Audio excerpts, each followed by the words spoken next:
Make Walters your spot, not only before and after every game at Nationals Park, but Walters also is right by Audi Field, and DC United, the Washington Spirit, and the DC Defenders are all in season.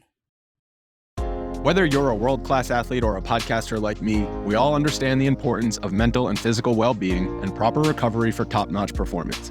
That's why I'm excited that Unified Healing is sponsoring podcasts on the Blue Wire Network. Unified Healing is a new and super innovative global network of wellness centers powered by Energy Enhancement System, or EE System. If you haven't heard of the EE System yet, then you'll want to listen up. This technology promotes wellness, deep relaxation, purification, and rejuvenation. Wherever you are across the globe, access to a center is easy and affordable. Interested in experiencing the EE System technology for yourself? Go to unifiedhealing.com/bluewire to learn more and find a center near you. That's unified, UNIFYD, healing.com/bluewire. No material or testimonials on the Unified Healing website are intended to be viewed as medical advice or a substitute for professional medical advice, diagnosis, or treatment. Always seek the advice of your physician or other qualified healthcare provider with any questions you may have regarding a medical condition or treatment and before undertaking a new healthcare regimen, including EE System. Delivers, swinging a line drive left center field. That's a base hit toward the gap, and it will roll to the fence. It's a double for Mookie Betts. He's at second, driving in his 17th run of the year. 2 runs home in the inning. It's now the Dodgers 3 and the Nationals nothing. Rainey coming set. And the pitch, swinging a ground ball right side, and into right center, a base hit. Rounding third is Rojas. He will score as Thomas gets it into second base. And he now has 3 5-hit games in his career. 5 for 5, 2 doubles, 3 singles, 2 runs batted in, and 2 runs scored. And the Dodgers now lead by the score of 6-2.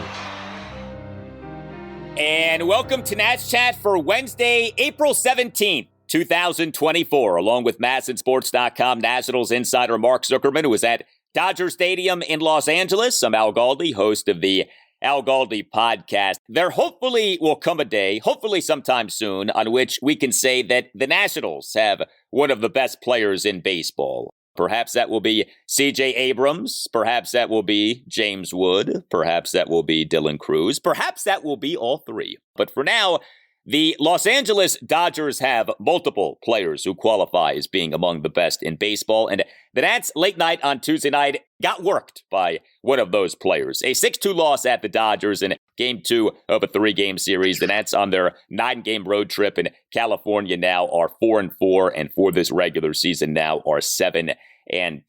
This installment of the Nats Chat podcast is brought to us by the Fred Nats Star Wars Night in Northern Virginia this upcoming Saturday evening, April 20th. Tickets start at just $10. You can buy your tickets now at frednats.com/tickets.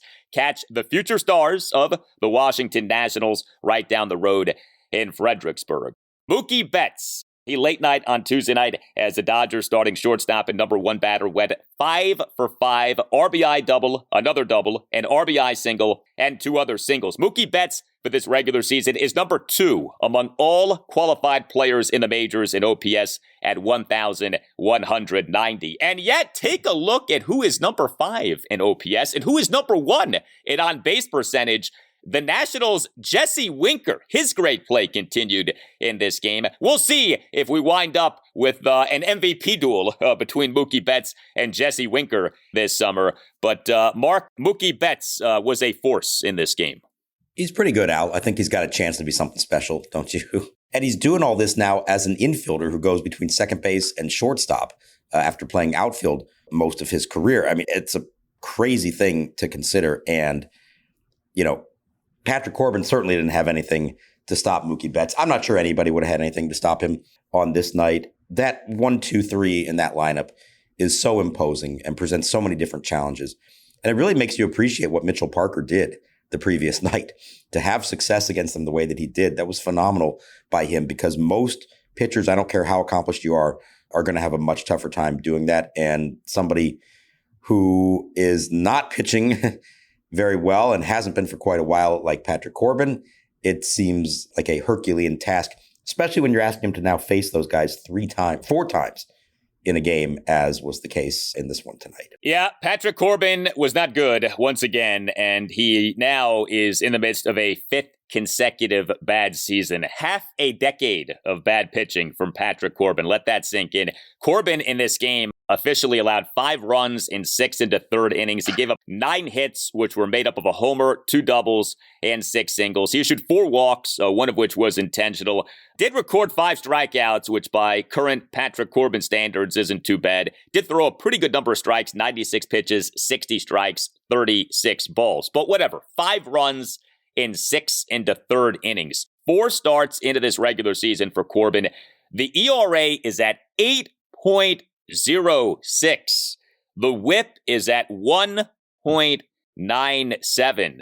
Man, he's not even easing into this season. Like, from the get-go, this guy is being really bad. Well, every start he's made, that's 4 of them now, he has given up at least 4 runs in each of them. He also gave up at least 4 runs in his last 2 starts. Then the last season, remember, we were hoping or thinking, hey, he might actually get the ERA under 5. No, that didn't happen. This is the new norm. This is who he is. I mean, he was all set to come out of this game 6 innings, 4 runs.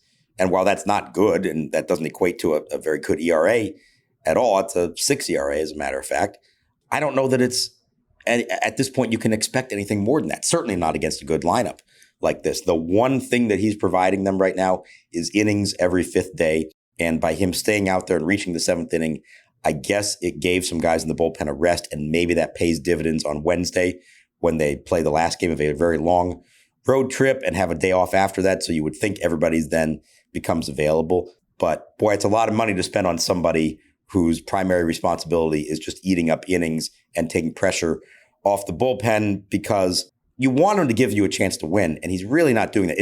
It takes a significant offensive effort to counteract what he does, and it's a lot to ask, and that's why he is 0-3 right now with an ERA around 8. There will be many things said about the Patrick Corbin tenure with the Nats when that tenure is over. I think one of the things will be, it is amazing that he was this bad and was allowed to make this many starts. I think that says so much about the state of Nats starting pitching these last few years. But, specific to this season, so age 34 season, 6th and final season of the contract, 6 years, $140 million signed in December 2018. The hope would be, if he continues to be bad like this, is that he's out of the Nats rotation at some point this year. But we know the deal. The Nats do not have many highly regarded pitching prospects. And especially with Josiah Gray on the 15-day injured list and Cade Cavalli on the 60-day injured list, how realistic is it that Corbin will be out of the rotation at least anytime soon? Is that a realistic possibility in your mind? Anytime soon, I probably think not. I think we're talking further into the summer, maybe once Cavalli is healthy. Hopefully by that point, Josiah Gray's back, and hopefully nobody else has gotten hurt or had any issues between now and then. It's why he and Trevor Williams are still here, because you don't know what's going to happen with the others. And you can say, well, hey, we've got these 5 young guys we can throw out there, but the moment one of them gets hurt or doesn't do well, doesn't look up to the challenge, now you're stuck. So at least these are sure things in terms of being able to take the ball for you every 5th day. I think in the Nationals' perfect world, he pitches well enough to actually have some trade value in July. The odds of that might not be that great unless he can kind of get hot at the last moment. I mean, look, Mike Rizzo traded John Lester, so I guess anything is possible. But if it doesn't come to that, you would hope there's a point that they have enough else available to them that they can say, okay, it's time to finally just put him in the bullpen and have him be a quote-unquote long man for them. But I don't think they're there yet. I know people have been waiting for several years for them to be there and be able to do that. I don't think they're there yet. We don't know what Mitchell Parker is going to be. We've seen 1 start from him. We don't know for sure when Josiah Gray is coming back. We don't know for sure what Cade Cavalli is going to be when he comes back. So there's a lot of what ifs still that have to come together before I think you can start contemplating making a move with Corbin. Yeah, I think the guy who I look at is Jackson Rutledge, and I said this to you a few weeks ago. I really think it's go time for Rutledge. I mean, he should be at the major league level by now. I know he got hit by a ball that was hit back to him recently, and there have been a bunch of rainouts at AAA level, so it hasn't exactly been like smooth sailing for him so far this season. But we need to expedite this process with Rutledge, okay? Like, let's get him going. He should be pitching at the major league level, and perhaps he can be someone who can be someone who supplants Patrick Corbin in the rotation. But we shall see. Fredericksburg Nationals. When it comes to fun, we hit a home run.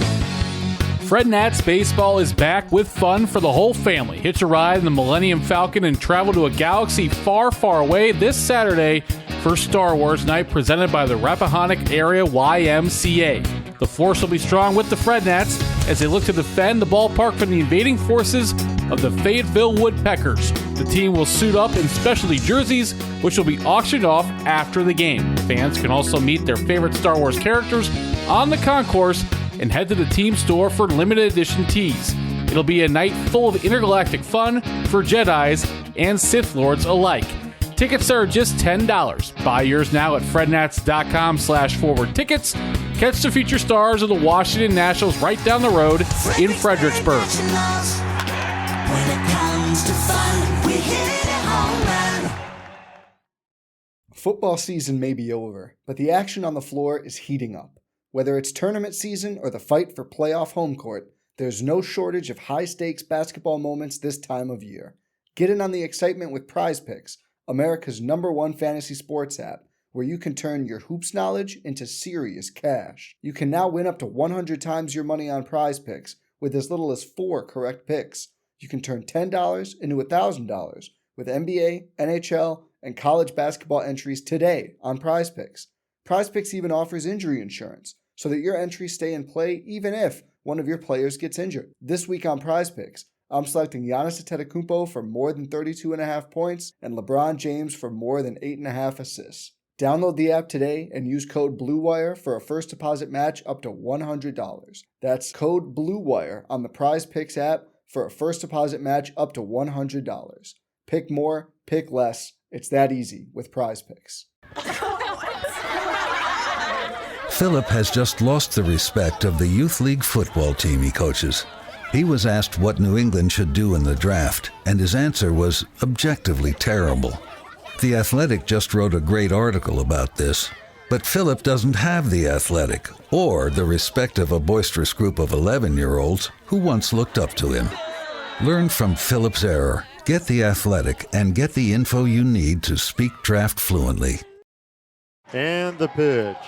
Lined into shallow center field. This one is falling. It is a base hit. Robert Hassel, the third, scores. And Dylan Cruz with the game winner. 3-2. The Senators walk off the Richmond Flying Squirrels. A triple by Hassel and a single by Cruz.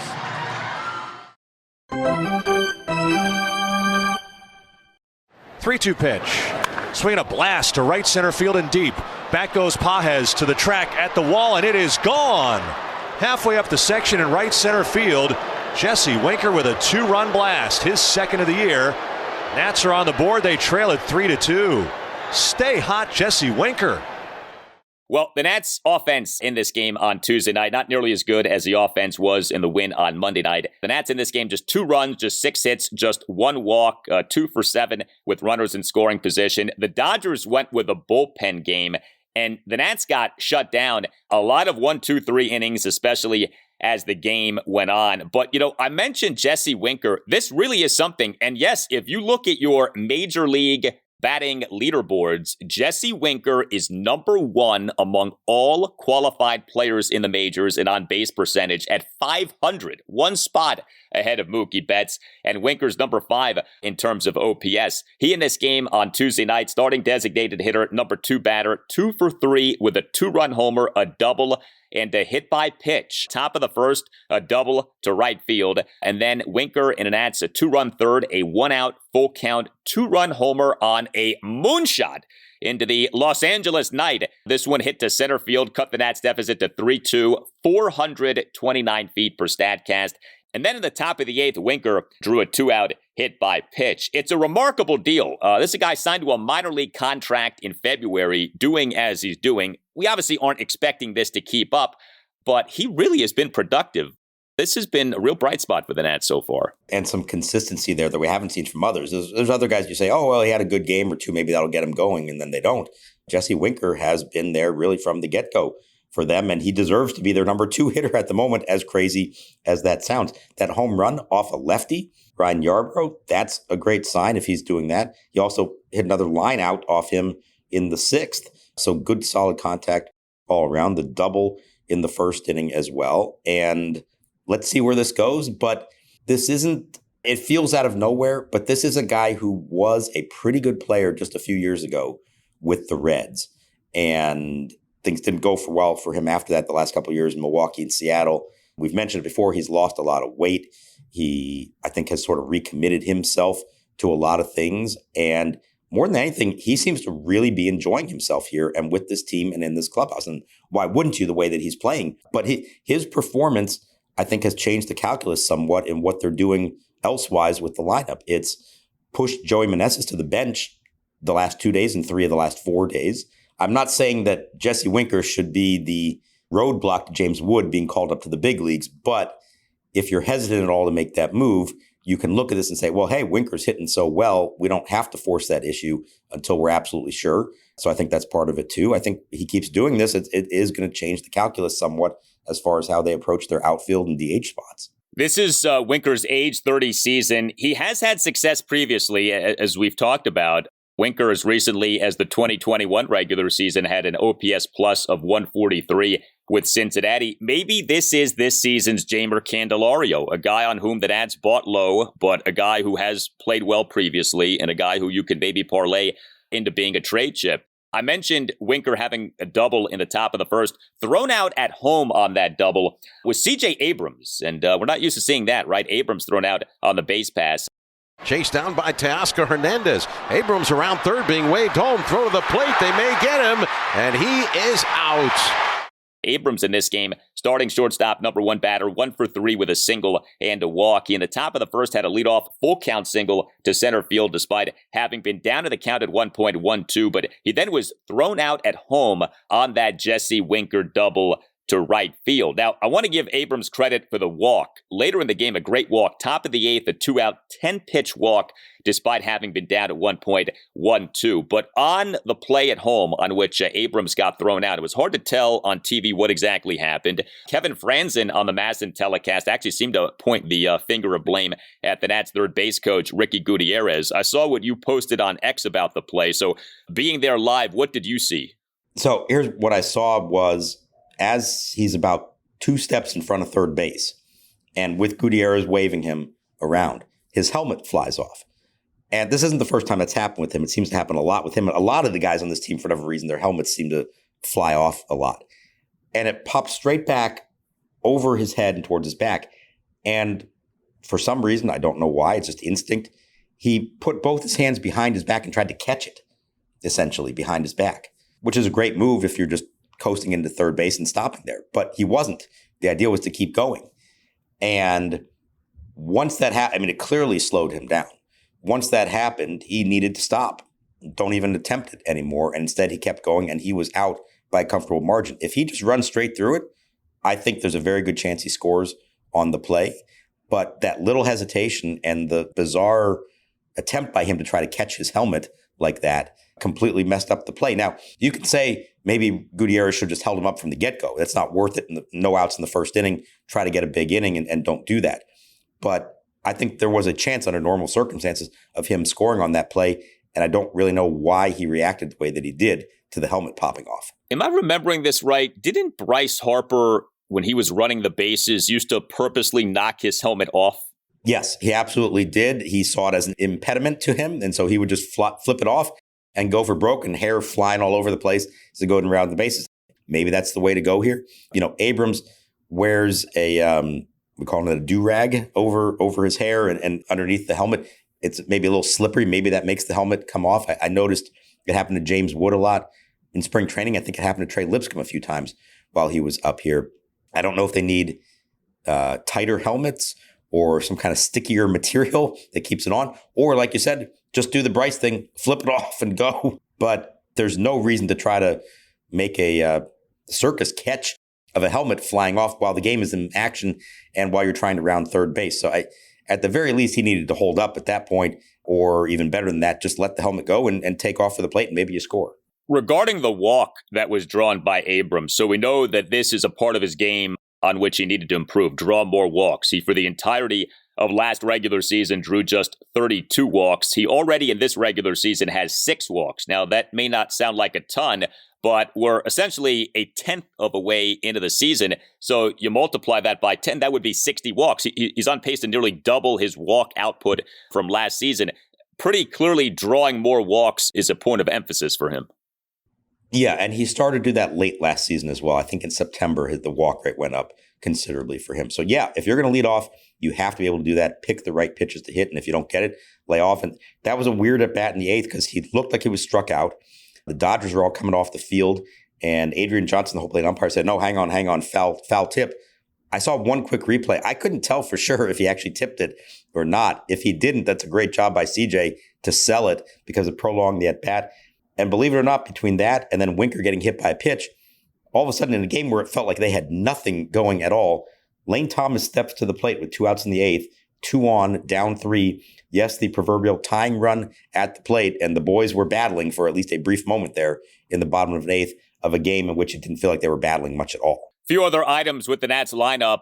Finally, Riley Adams was not the Nats starting catcher in the game. Drew Millis got the nod. He was the Nats starting catcher, number 8 batter, 0 for 3 with a strikeout. And once again, no Joey Meneses. This is something new, given what we've seen these last few years. Meneses not starting these last 2 games. We had Jesse Winker as a designated hitter. We had Joey Gallo as a first baseman. In the outfield, left to right, Eddie Rosario, Jacob Young, and Lane Thomas. I guess this is perhaps a new normal for Joey Meneses, with him struggling right now.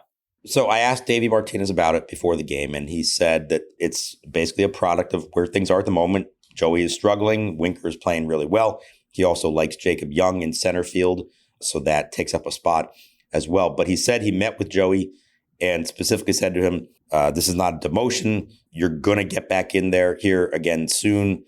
He's been working on some things in the cage, and he's made it clear he's not giving up on him. But, I think we do have to acknowledge as we get further into the season, and given what the other options are, and given the fact that Joey Meneses is such a remarkable story, debuting at age 30, so great, was solid but not as good last year and off to a really slow start this year, that there is some pressure on him. You're not going to ride that forever, and especially knowing that there's more help still coming at some point. So knowing Joey, he has always felt like he was on the verge of being sent back down. He has never taken it for granted that he reached the big leagues the way that he did. And you hope he's not putting more pressure on himself because of that. I think he's been at his best when he just goes out there and relaxes and hits the way that he knows he can. So far this year, it has not gone well for him. And you hope that maybe a couple of days on the bench help him clear his mind. But I could also see it going the other way. And all of a sudden, when he is back in the lineup again, whether that's Wednesday or this weekend, not gripping the bat a little too tight and trying to make too much happen. You mentioned Jacob Young. He, in this game on Tuesday night, 1 for 3 with an infield single and a steal of second base. Young in the Nats' 2-run third, leadoff infield single to shortstop Mookie Betts deep in the hole, despite having been down at 1.12. And then Young on the very next pitch, a steal of second base. That is always such a beautiful thing. When you're that fast, you don't have to waste time, dancing off the first base bag. It's like next pitch you go. He was in rather easily. 19 for 19 is Jacob Young on stolen bases to begin his major league regular season career. That is impressive. It's really impressive. It is a combination of great athletic skill, but also he studies the pitchers. He's smart about when he goes. And when he knows that he's got it, based on who the pitcher and the catcher are, he doesn't waste any time. He just does it. And it's really going to be interesting in the long run to see what Jacob Young becomes as a player. Is he going to be an everyday outfielder for this organization, given who their other outfielders, young outfielders are? That's a lot to ask of him. But the base running skills, the defensive skills, and if he has just a little bit of ability to get hits or just get on base to allow him to take advantage of those base running skills, there could absolutely be a place for him to have a long career in the big leagues. He's got a long way to go still to prove it, but he has the kind of skill set that a lot of teams would drool over in a fourth outfielder. And I think in a perfect world, that's what he ends up becoming for them.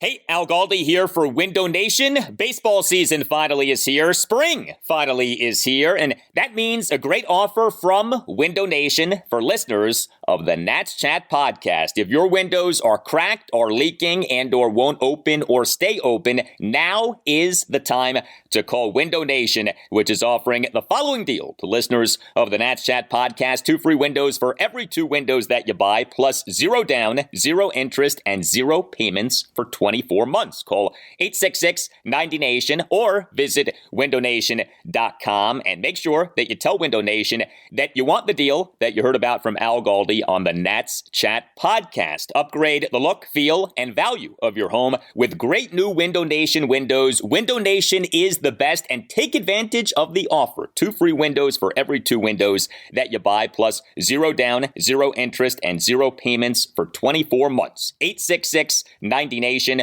or windownation.com. That's 866-90-NATION or windownation.com. And make sure that you tell Window Nation that you want the deal that you heard about from Al Galdi on the Nats Chat podcast.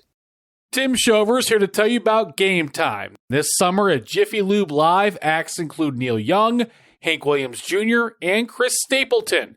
If you're interested in finding tickets to any of these shows, make sure to check out the Game Time app.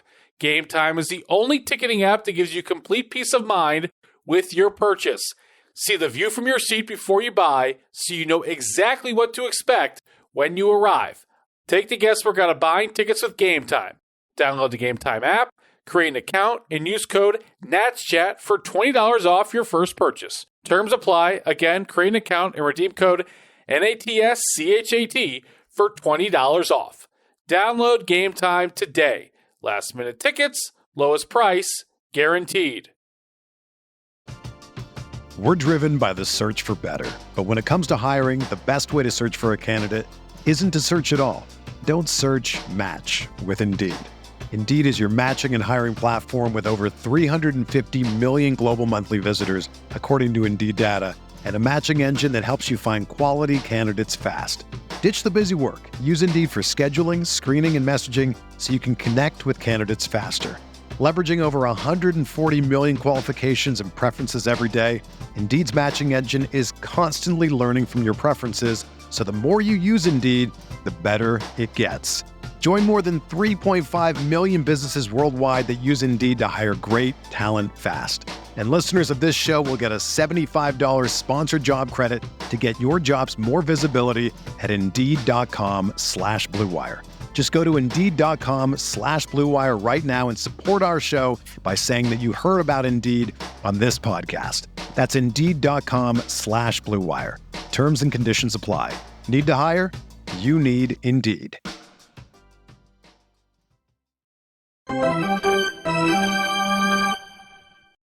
And now the pitch. Swing by Rosario. It's a mile-high pop-up behind second base. Out is the shortstop, Rojas, under it, waiting for it to come down, and he's got it. And this game is over. Nats bullpen late night on Tuesday night. 2 Nats relievers officially combined to allow 1 run in 1 2/3 innings. As yes, Davey Martinez, for the first time in quite some time, did not use at least 4 relievers in a game.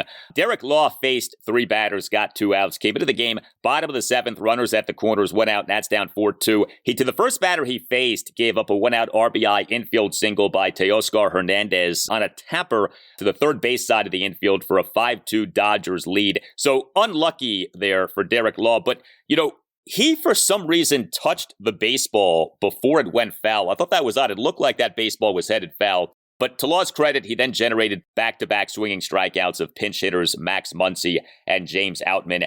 And then Tanner Rainey pitched. He allowed a run in the bottom of the 8th, during which he gave up a double, an RBI single, an infield single, and a walk. So another rough outing for Rainey. He threw 26 pitches, a mere 14 strikes versus 12 balls. We've talked about this, but as he works his way back from that Tommy John surgery that he underwent in August 2022, we are seeing him relegated to mop-up duty, and his performances are not earning his way out of mop-up duty.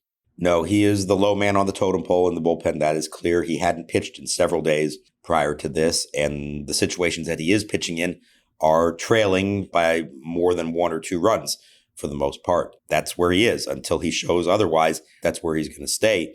He's healthy by all accounts, but he is not up to where he was prior to the injury. Now, let's also be clear. He had his moments prior to that injury, but it's not like he had really established himself as a lockdown late inning reliever. He was still in the process of doing that. So if the velocity doesn't come back for him all the way to where it was, I don't know that he's going to have the stuff to become a late inning reliable reliever again. That's unfortunate. You hope it doesn't come to that. You hope that over time he does get it back.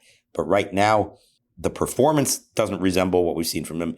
But even more than that, the stuff does not resemble what we've seen from him in the past. All right, one more thing here.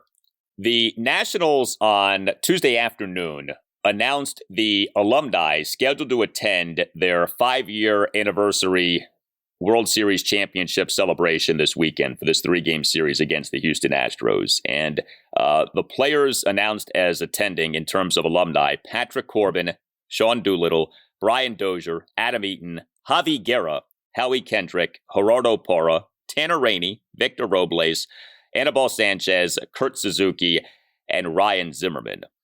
Not on that list, Stephen Strasburg, with whom we got the contract resolution a few weeks ago and who has, in fact, officially retired. We all kind of presumed that one of the driving forces behind the Lerners and the Strasburg camp finally resolving the contract circumstance was this anniversary celebration that was coming up. But Strasburg, at least according to what the Nats put out there on Tuesday afternoon, not scheduled to attend this 5-year anniversary weekend. What do you make of that? I'm not shocked. I'll say that. You hoped that maybe the combination of the deal finally getting done and the timing of this would lead to it. But I also would have thought maybe he would have actually held that retirement press conference previously, that this wouldn't be his first appearance back there since the retirement as part of this. Now, maybe they're not announcing it. He's just going to kind of show up and be part of the thing. Knowing him, I don't really see that happening. I think it does underscore that even though they did get a deal done, there's probably still some animosity there and some not great feelings between his side and the ownership side of the equation. And he may not feel either obligated to do anything to help them out as an organization, or even more than that, doesn't want to put himself in a position where he has to answer questions about this. One of these days, it's going to have to happen, I would imagine. You hope that he doesn't just disappear after that statement that he put out with the retirement and we never hear from him again. They're going to retire his number one of these days, whether it's this year, next year, some point down the road. It's unfortunate. I can't say I'm all that shocked. And I'm a little disappointed overall in the list of guys that are coming to this. Now, here's the thing. When you decide to do this only 5 years into it, and a lot of the players, the most prominent players of that team, are still in the big leagues, and many of them with other teams, it's kind of hard to pull this thing off. I get why they're doing it. It's sort of a makeup for not really being able to do a lot in 2020 because of COVID. And the Astros are in town. So I understand the rationale for it. But I feel like this is not going to be the event that it could be because of the timing of it, because of who is going to be there and who's not going to be there. And deep down, I wonder if they would have been better off just waiting for a 10-year anniversary. A little more time, a little more distance. Everybody's retired at that point and have a little more of a true reunion, everyone getting back together. We'll see. I'm sure it's going to be nice. I'm sure the fans are going to have a great ovation for the guys who are there. I'm sure the guys who are there are going to have a great time reminiscing about it. But it is still relatively fresh, less than 5 years. And as I said, it's not just about, like Strasburg or a few others who were on the team and aren't coming back. It's that a lot of these guys are still playing elsewhere and you can't really get them to come in the middle of a season. So not the ideal set of circumstances, I think, for holding one of these events. The list is extremely underwhelming. Like you were just saying, so many of the key guys from 2019 are still active, but with other teams. But, you look at that list. No Juan Soto, no Trey Turner, no Max Scherzer. It's like, okay, what are we doing here? Daniel Hudson, he's not coming. Well, he just pitched, in the ninth inning of this game here. Yeah, right. It's like, okay, why are we here? With Strasburg, I would say this because I've thought about this. I wonder sometimes if maybe he's in the midst of like some severe depression over what happened with him. And like, he just doesn't want to be around the Nats again. He doesn't want to be reminded of everything that he can no longer be a part of, and if that's the case, then I would say I do have sympathy for him in that regard. We also don't know exactly what his physical state is. It has been reported that he has suffered severe nerve damage. Maybe he's embarrassed or ashamed to show up in public in a diminished state of himself. If that's the case, I would say I have sympathy for him. But if he's doing okay mentally and physically, and he's not coming just because he's mad at the learners, or he's not coming because he doesn't want to come, then I've got a real problem with that. He's still getting paid a lot of money by this organization. It's not that big of an ask, again, if you're feeling okay and doing okay to show up to something like this, especially given the underwhelming roster of alumni. All due respect to those who are coming that will be in attendance. So, there's a lot we don't know here, which is always one of the really tricky aspects of talking about Strasburg. But man, if he is doing okay, I can't think of a good reason for him not to show up to this, especially, again, given the money that he's being paid by this organization. It's not that big of an ask for him to show up to something like this. Well, and it's also notable because he's one of the few guys who still lives in the area. So it's not like he has to come from out of town to attend anything there. So I would like to know more. I wish we did know more. I feel like this is a case that it's going to take some time for everything to heal as far as that goes. Him physically, perhaps him mentally, and for that relationship between him and the team. I do think eventually there's going to be some kind of great Stephen Strasburg celebration at Nationals Park. I don't know when that's going to happen. I hope he understands what it will mean to fans and hope that it's something that he can enjoy himself. I could understand maybe some reasons why he's not ready for that right now. And maybe his presence would overwhelm the whole event and nobody else is getting attention. I don't know. It's hard to know what really goes on in his head. But you raise good points about reasons that maybe are there as why he's not going to be attending, or at least isn't scheduled to attend. Let's see. I know we thought we weren't done talking about Stephen Strasburg. I feel like we're going to be bringing his name up again from time to time for quite some time. Just when we thought we were out, we got pulled back in. Hey, we are offering the opportunity for you to deliver shout-outs on installments of the Nats Chat podcast this season. Consider it the podcast version of a message on the Nationals Park scoreboard. And we have a message from Andrew. He wants to give a special Nats Chat shout-out to his family living in enemy territory outside Philadelphia. First, a happy 7th birthday to Josh, a Jay Gray, who loves cheering on his favorite player, another Jay Gray, Josiah. And thanks to Mom and Big Sister for putting up with all of Dad's Nats Chat listening. Have a great day, Josh. Hope that you get to see another grand slam against the Phillies this summer. If you would like to have a Nats Chat shout-out delivered on your behalf, email Tim Shovers, that email address, natschatpodcast@gmail.com. This installment of the Nats Chat podcast has been brought to us by the Fred Nats Star Wars Night in Northern Virginia this upcoming Saturday evening on April 20th. Tickets start at just $10. You can buy your tickets now at frednats.com/tickets. Catch the future stars of the Washington Nationals right down the road in Fredericksburg. Hit us up on X at Nats_chat. You can email the show as mentioned, natschatpodcast@gmail.com. We have a website that we invite you to check out as well. That website is natschatpodcast.com, and you can find us on YouTube. Just search Nats Chat. All Nationals radio highlights on Nats Chat are courtesy of 106.7 The Fan. For Mark Zuckerman, I'm Al Galdi. Thank you for listening, and we'll talk to you next time on the Nats Chat podcast.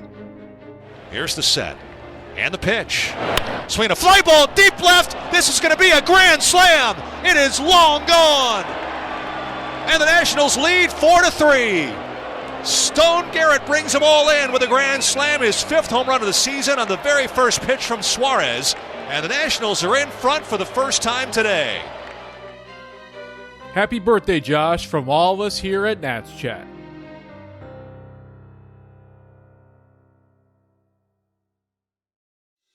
It's time for another season of The Palmetto Porch, an original podcast from Discover South Carolina. I'm Devin Whitmire. Join me as I get to the heart of what makes South Carolina such a great place to visit by speaking to the locals who make it so special.